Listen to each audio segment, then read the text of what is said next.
Jeff, for extending this to us. This is a wonderful venue. It's awesome to be here. It's great to be in Florida. I think that, I'm a Texas Congressman, and I don't identify with anybody in this country other than Floridian, people from Florida. That's it. I mean, we are single-minded, and you guys, I just appreciate what you do for our country, and I thank you so much for having me. So I'll tell you a little bit about myself real quick.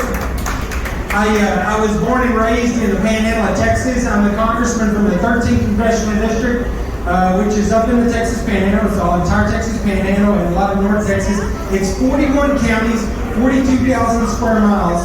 So it's one of the bigger districts in the state of Texas. A lot of people might ask themselves, well, this guy's a Texas congressman, what's he doing here? He's not our congressman. I may not be your congressman on paper, but I promise you, I'm your congressman. Okay? I'm out there, I'm fighting the fight every day, okay?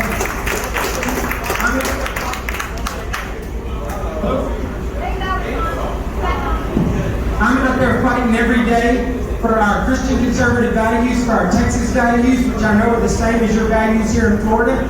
I know you guys are single-minded. You guys are you guys are on the same page as I am in what's going on in our country right now. But I never really expected to be in politics. I mean, I didn't even expect to be a doctor to start with. So everything, my entire life has just been, I've kind of led it from one thing to another. But I was born and raised in a small rural farming community west of Lubbock, Texas.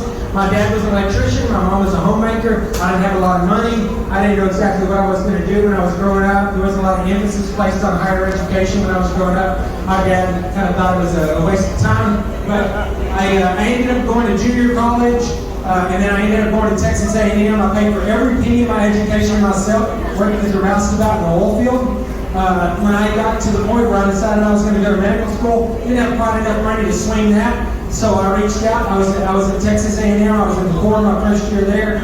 I reached out to the Navy, the Army, and the Air Force, and I asked them, "You guys have a medical school?" Because I thought maybe I could, go to the military medical school, and I wouldn't have to borrow $200,000 to go, which I was not willing to do. Well, they told me they didn't have a medical school, but they said we have this scholarship program. If you get into medical school, we'll pay for it. So I applied for medical schools in-state. I ended up getting accepted at the University of Texas Medical Branch, which is where I wanted to go. That's where I met my wife.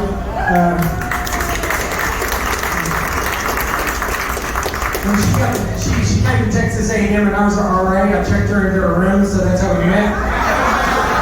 So I wanted to go to school there. Microphone, please. Charlie. Yes, Charlie. Charlie, son. I'll just talk really loud. So what he's saying? Yeah, he's gonna talk really loud. So anyways, I ended up going to medical school at the University of Texas Medical Branch. That's where James at. That's where I wanted to go. And but I had to pay for it. So I reached out to the Navy. The Navy put me on scholarship. They had a health professional scholarship program. They paid for my 4 years of med school. I got 4 years payback. I did that.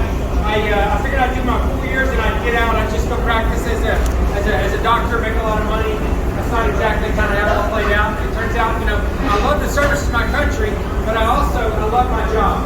I found out about this program as soon as I got in the military, where you could be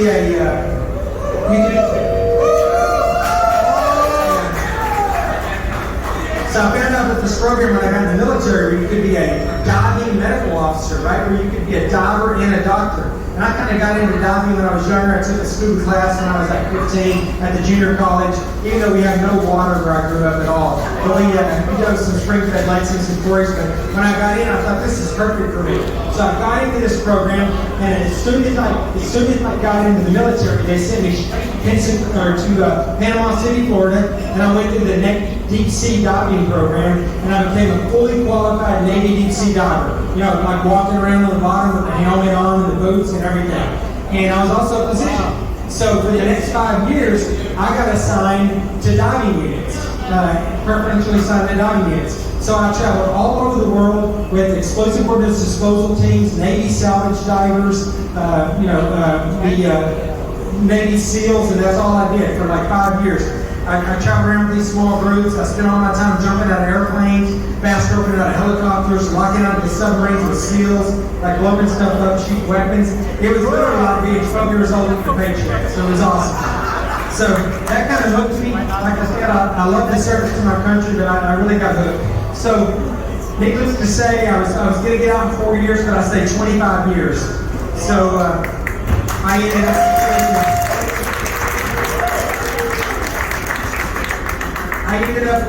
finishing that, and I realized that there was a point where I wasn't getting promoted in the military unless I got board certified in a certain specialty.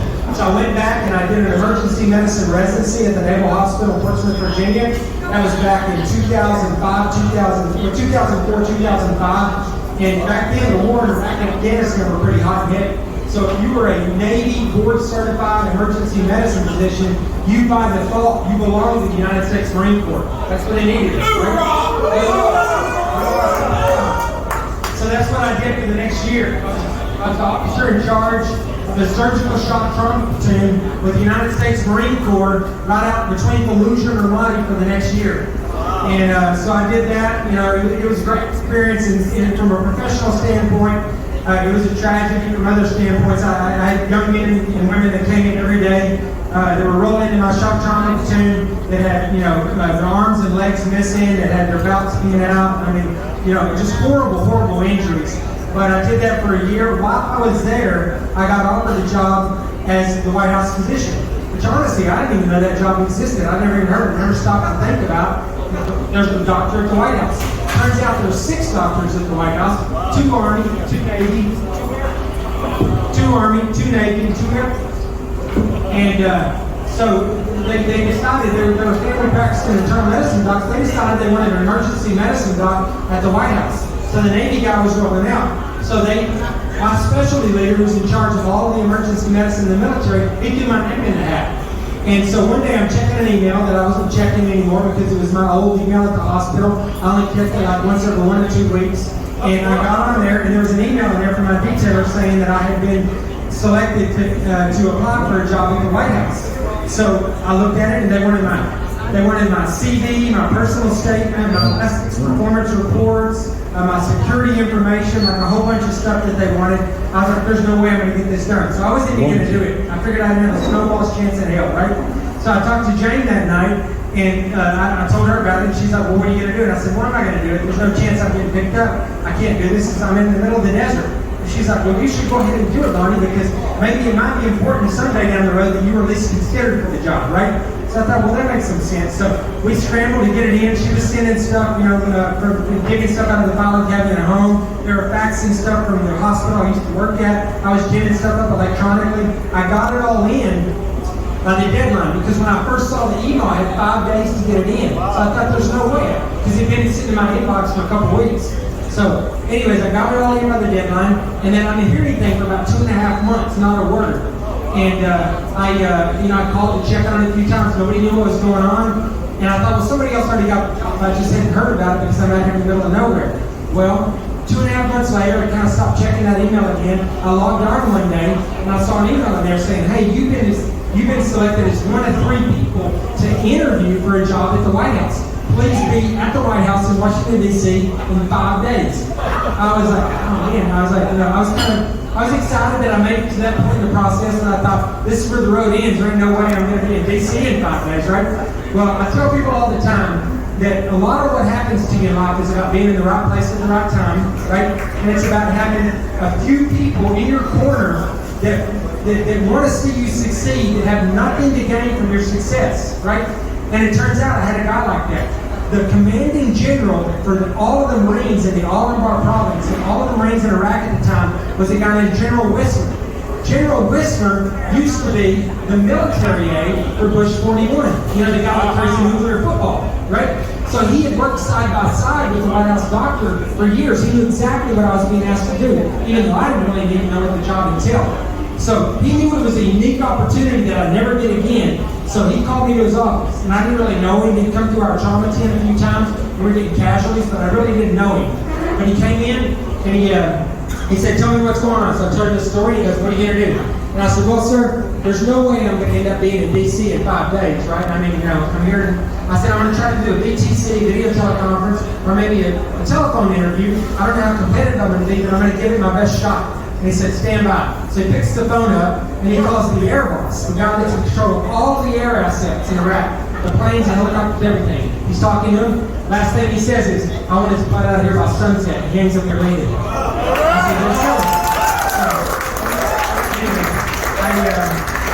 He flew an emergency medicine doc in from another base to backfill me. I went out to the tarmac. I got on a helicopter, flew to Baghdad. I got to Baghdad. I got on a C-5 cargo plane full of broken helicopters. Flew me back to Cherry Point, North Carolina. I got there. I got a rental car. I drove to Virginia Beach where I was living. I got there. I had one big problem. I was supposed to be at the White House the next morning interviewing for this job. And I was supposed to interview 2 days in a business suit and 1 day in uniform. Well, there wasn't any, when I was getting casualties out there, I was working out all the time. I was running like 6 miles in the morning, 6 miles in the evening, and I had lost 40 pounds when I was in Iraq. So I had no clothes that fit, none, right? So, Jane and I was in a panic. I went down to the men's warehouse. I bought a brand new suit. I walked in there, gave them my sob story. They hemmed it and fixed it for me, and I brought my uniform in. They made that right. And then I got back in my rental car. I drove to D.C. I interviewed for the job for 3 days. At the end of 3 days, they told me I got the job. I got back on a plane. I flew back to Iraq. I finished my tour for 4 months. And I came straight from Iraq to the White House. And that was in 2006. And I was the brand new junior position for George W. Bush.